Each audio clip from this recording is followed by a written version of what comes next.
அனைவருக்கும் வணக்கம். நம்ம மல்லி சீரியல்ல என்னெல்லாம் சுவாரஸ்யமான விஷயங்கள் நடக்க போகுதுன்னு பார்க்கலாம் வாங்க. நம்ம எல்லாருமே எதிர்பார்த்துட்டு இருந்தோம் விஜய் ரேணுகாவோட கல்யாணம் நடக்குமா நடக்காதான்னு சொல்லிட்டு. கடைசி நிமிஷத்துல மல்லி பார்த்தீங்கன்னா அந்த கல்யாணத்தை தடுத்து நிறுத்திட்டாங்க.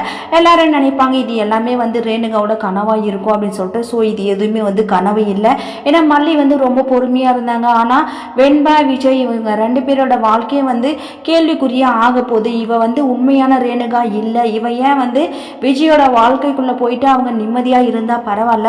இவ கதிரேசனோட சொத்து விஜயோட சொத்தை எல்லாமே ஆட்டைய போறதுக்காக தான் வந்திருக்கா. இந்த கல்யாணம் நடக்கவே கூடாது, இதை நம்ம தடுத்து நிறுத்தி ஆகணும் அப்படின்னு சொல்லிட்டு மல்லி பார்த்தீங்கன்னா முடிவு பண்ணி ரேணுகாவை மணமேடையில இருந்து வெளியில துரத்திட்டாங்க.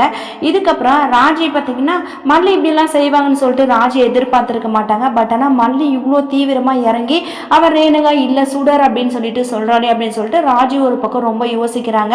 யோசிக்கிறது மட்டும் இல்லாம மல்லி சொல்றது உண்மையா இருக்குமா? ஏன்னா அந்த ரகு கிட்ட இந்த ரேணுகா பேசிட்டு இருந்தா இல்லையா. ஏன்னா ரேணுகாவுக்கும் ரகுக்கும் சம்பந்தமே இல்லை.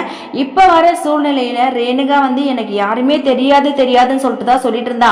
ஆனா ரகுவை மட்டும் அவளுக்கு எப்படி தெரியும்? மனநிலை இல்லாதவளா தானே இந்த வீட்டுக்கு வந்தா அப்படின்ற மாதிரி ராஜி யோசிக்க ஆரம்பிச்சிட்டாங்க. ஸோ இதுக்கப்புறம் ராஜி அமைதியா இருக்க மாட்டாங்க.